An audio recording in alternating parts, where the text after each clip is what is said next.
1월 20일 금요일 새벽입니다. 오 나의 자비로운 주여 찬양 올려드리겠습니다.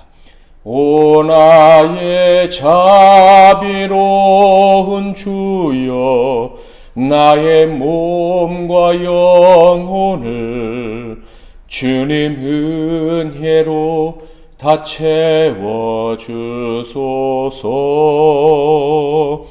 이 세상 괴로움 걱정 근심 주여 받아주시고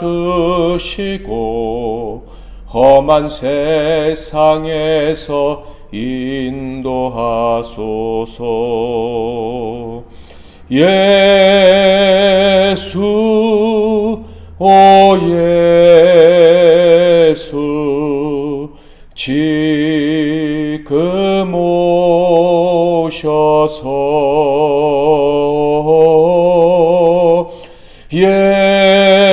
예수 오 예수 채워주소서. 모여라 주께 찬양하라 나의 귀한 친구여. 주님 앞에 너 두 손 모으고 오 너의 슬픔 세상 눈물 너의 쌓인 아픔을 십자가 앞에 너 모두 버리고 예수 오 예수 지금 오셔서 예수 오 예수 채워주소서. 오늘 하나님께서 주시는 은혜의 말씀은 구약성경 스바냐 3장 말씀이 되겠습니다. 스바냐 3장 1절부터 20절까지 말씀 중에서 17절 한 절만 봉독해 드리겠습니다. 너희 하나님 여호와가 너희 가운데 계시니 그는 구원을 베푸실 전능자이시라. 그가 너로 말미암아 기쁨을 이기지 못하시며 너를 잠잠히 사랑하시며 너로 말미암아 즐거이 부르며 기뻐하시리라 하리라. 아멘. 오늘은 그 가운데 계시는 여호와, 그 가운데 계시는 여호와라는 제목으로 하나님 말씀을 상고하겠습니다. 엄밀하게 말해서 하나님께 슬픔이란 말은 어울리지 않습니다. 어울릴 수 없지요. 왜냐하면 하나님은 스스로 계실 뿐만 아니라 완전한 곳에 계시기 때문입니다. 그분은 완전한 섭리자로서 조금의 부족함도 후회도 없으십니다. 그러므로 무언가 아프고 슬퍼하고 안타까워서 슬퍼할 일은 없다라는 거예요. 그럼에도 불구하고 성경엔 하나님이 슬퍼하시기도 하시고 탄식도 하시는 분으로 묘사되고 있습니다. 이는요, 엄밀하게 말해서 하나님께서 슬퍼하신다기보다는 우리를 불쌍히 여기신다라는 것을 이렇게 표현하는 것으로 보는 것이 옳습니다. 정말 하나님께서 슬퍼하신다고 한다면 그렇다면 그때 하나님이 슬퍼하신 이유가 무엇이겠습니까? 오직 하나밖에 없습니다. 바로 우리가 우리의 죄악 때문에 하나님을 멀리한 결과로 당하는 그 고통 때문에 하나님이 슬퍼하시게 되는 거예요. 우리가 복을 걷어차고 살아가는 모습에 하나님은 안타까워 하신다라고 할 수가 있겠어요. 자, 그런데 하나님은 스스로 만족하시고 부족함이 없으시다 했어요. 그러므로 그 택한 자들을 구원하시는 일에도 실패가 있을 수가 없어요. 즉 우리가 하나님께 범죄해서 고통을 당할 때 하나님이 슬퍼하신다라고 우리가 표현하고 있는데 사실은 하나님이 우리가 고통당할 때에도 우리의 결말이 어떨지를 아셔요. 그러니까 우리가 실패하는 인생이 될 수 없다는 것을 아신다라는 거예요. 그래서야 하나님은요, 우리가 슬퍼할 때 아구 슬프지 그래 얼마나 슬프냐 하면서 하나님이 슬퍼하시는 듯한 표정을 지으실 수는 있지만 궁극적으로 그런 슬퍼하신 부족해서 아파하는 우리의 모습을 보면서도 하나님은 기뻐하실 수가 있으신 분입니다.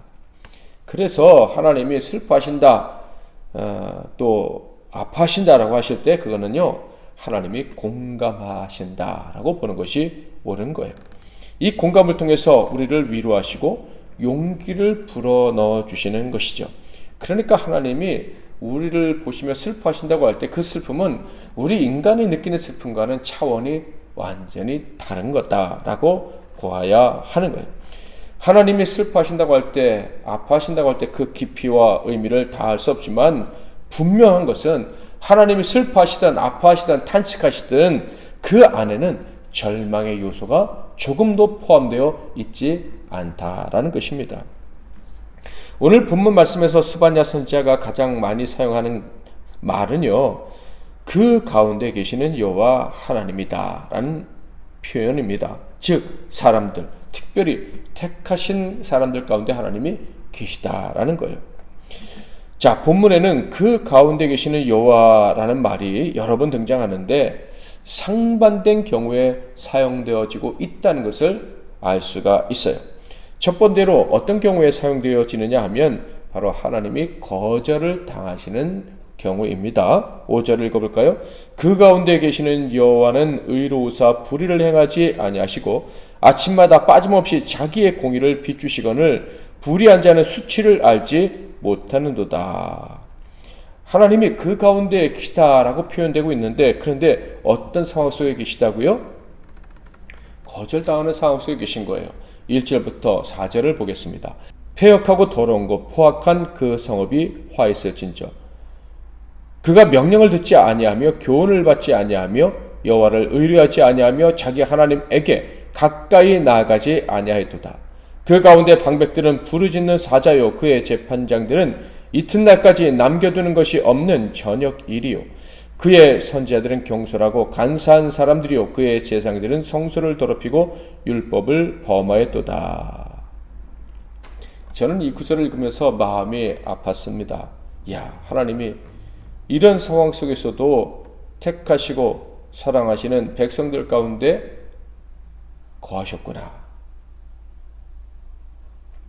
하나님께서 함께 계실 때 함께 그들 가운데 거하고 계신데도 그 미련하고 사악한 백성들은 어떤 모습을 하고 있었다고요? 패역하고 더럽고 포악했었다고 합니다. 명령을 듣지 않고 교훈을 받지 않고 하나님을 의뢰하지도 않고 하나님께 가까이 나아가지도 않았다고 합니다. 방백들, 재판장들, 선지자들 그리고 제사장들까지 포악하고 탐욕이 가득하고 가볍고 즉 조변석게 함부로 말하고 간사하고 교회와 말씀을 더럽혔다라고 합니다. 그런데 바로 그들 가운데서 하나님이 함께 계셨다, 동거하셨다라는 거예요. 그러니 가장 먼저 느껴지는 감정이 가슴이 아프다라는 거예요. 그런 자들을 버리실 수 없으셔서 회개를 촉구하시면서 함께 하시는 하나님의 모습이 애처롭게 느껴지기까지 합니다. 절제 애처롭게 느껴지실 필요도 없고 애처로워지실 이유도 없는 하나님이 사랑 때문에 그런 모습을 우리에게 보이신 거예요. 게다가 하나님은 그 가운데 계시면서 그들의 명령을 내리시기보다는 무서운 말씀을 하시기 전에 오히려 호소하시고 동행을 하셨습니다. 그런데 계속해서 거부를 당하시고 말았던 거예요. 이렇게 호소하십니다. 7절 내가 이르기를 너는 오직 나를 경외하고 교훈을 받으라. 그리하면 내가 형벌을 내리기로 정하기는 하였지만 너의 거처가 끊어지지 아니하리라 하였으나 그들이 부지런히 그들의 모든 행위를 더럽게 하였느니라. 이런 하나님의 모습에 가슴이 저려옵니다. 뿐만 아니라 두렵게 느껴지기까지 합니다. 사랑의 하나님은 지금도 변함없이 우리와 함께 계십니다. 그런데 이렇게 사랑으로 동행해 주시는 하나님 앞에서 나와 우리의 모습은 어떠할까라고 생각하니 두렵게 느껴지기까지 합니다. 식은땀이 나는 듯합니다. 마음이 아픕니다. 그런데요, 8절부터는 갑자기 놀라운 예언의 말씀이 시작이 됩니다. 우리와 함께 하시되 애처롭게 느껴지기까지 했던 그 하나님이 반전의 계획을 우리에게 말씀해 주시는 거예요. 8절부터 10절. 나 여호와가 말하노라. 그러므로 내가 일어나 벌할 날까지 너희는 나를 기다리라. 내가 뜻을 정하고 나의 분노와 모든 진노를 쏟으려고 여러 나라를 소집하며 왕국들을 모으리라. 온 땅이 나의 질투의 불에 소멸되리라. 그때 내가 여러 백성의 입술을 깨끗하게 하여 그들이 다 여호와의 이름을 부르며 한 가지로 나를 섬기게 하리니 내게 구하는 백성들 곧 내가 흩은 자의 딸이 구스강 건너편에서부터 예물을 가지고 와서 내게 바칠지라. 하나님의 백성들이 동행하시는 그 하나님 앞에서 악을 멈추지 않으므로 심판을 받게 되는 그 슬픈 날에 놀랍게도 기적이 일어날 것이다 라고 말씀을 하시는 거예요. 어떤 기적이요? 이스라엘뿐만 아니라 전 세계에서 입술이 깨끗한 자들이 등장하게 될 것이라는 거예요. 그들은 여호와의 이름을 함께 부르면서 함께 하나님을 섬기게 될 것이고, 심지어 이방인들까지도 하나님을 무시하고 멸시하던 모든 태도를 버리고 하나님께 예물을 바치면서, 아름다운 예물을 바치면서 참 마음으로 하나님을 섬기게 될 것이다 라는 정말로 기적 같은 말씀입니다. 어떻게 이런 일들이 가능하게 될 것인가? 바로 하나님께서 교만한 자들을 제거해 주실 것이기 때문이라는 거예요. 그리고 남은 자들에게 주어질 형벌을 탕감해 주시기 때문에 이런 일이 가능하게 될 것이다 라는 거예요. 11절 12절. 그날에 내가 내게 범죄한 모든 행위로 말미암아 수치를 당하지 아니할 것은 그때 내가 내 가운데서 교만하여 자랑하는 자들을 제거하여 내가 나의 성산에서 다시는 교만하지 않게 할 것임이라. 내가 곤고하고 가난한 백성을 내 가운데에 남겨두리니 그들이 여호와의 이름을 의탁하여 보호를 받을지라. 이 엄청난 복을 받게 될 사람들을 바로 남은 자들이라고 부른답니다. 13절. 이스라엘의 남은 자는 악을 행하지 아니하며 거짓을 말하지 아니하며 입에 거짓된 혀가 없으며 먹고 누울지라도 그들을 두렵게 할 자가 없으리라. 그리고 그들이 받게 될 복은 구체적으로 소금적인 측면에서는 더 이상 화를 당하지 않는 것이다 라고 말씀하십니다. 14절 15절. 시온에 따라 노래할지어다. 이스라엘아 기쁘게 부를지어다. 예루살렘 따라 전심으로 기뻐하며 즐거워할지어다. 여호와가 내 형벌을 제거하였고 내 원수를 쫓아냈으며 이스라엘 왕 여호와가 내 가운데 계시니 내가 다시는 화를 당할까 두려워하지 아니할 것이라. 소극적인 면에서는 화를 당하지 않고요, 적극적인 면에서는요, 온 세상에서 칭찬과 명성을 얻게 된다고 말씀을 하십니다. 19절 20절. 그때 내가 너를 괴롭게 하는 자를 다 벌하고 저는 자를 구원하며 쫓겨난 자를 모으며 온 세상에서 수욕받는 자에게 칭찬과 명성을 얻게 하리라. 내가 그때 너희를 이끌고 그때 너희를 모을지라. 내가 너희 목전에서 너희의 사로잡힘을 돌이킬 때 너희에게 천한 만민 가운데서 명성과 칭찬을 얻게 하리라. 여호와의 말이니라.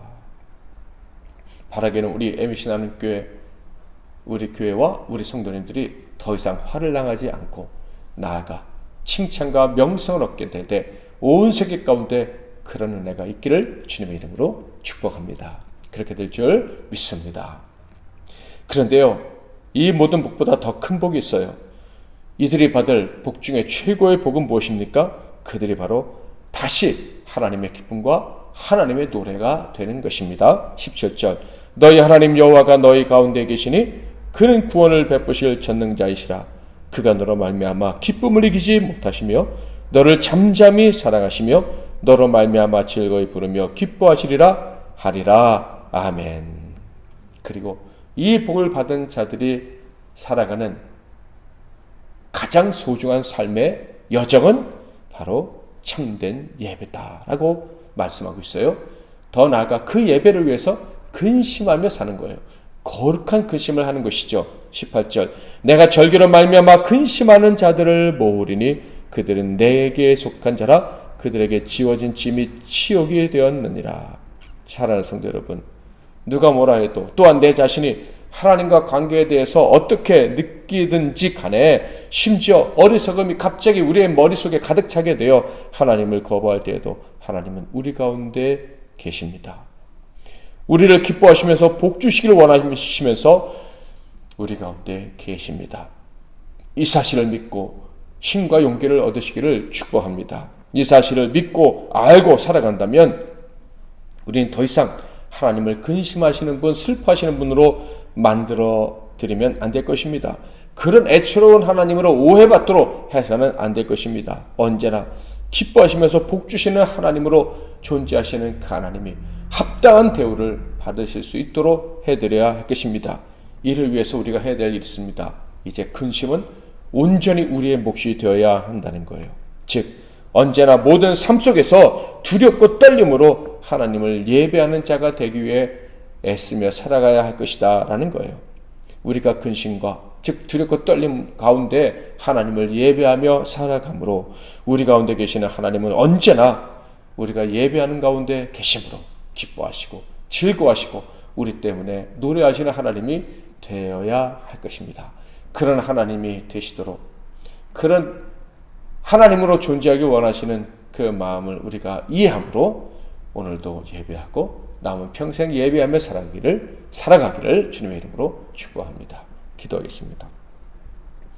하나님은 변함없이 우리 가운데 계시는 줄 믿습니다. 그런데 미련한 우리가 완전하신 하나님을 마치 근심하시는 하나님으로 만들어버릴 때가 많았음을 주님 앞에 고백합니다. 하나님이 온전히 기뻐하시도록 우리로 인하여 즐거이 노래하시도록 두렵고 떨림은 우리의 몫이 되고 슬픔도 우리의 몫이 되기를 원합니다. 늘 하나님 앞에서 우리 자신을 돌아보면서 탄식하며 슬퍼하며 온전히 하나님을 온전히 예배하기 위해 애쓰는 가운데 하나님은 늘 기뻐하시게 하는 우리 모두가 되게 하옵소서. 예수 그리스도의 이름으로 기도하옵나이다. 아멘.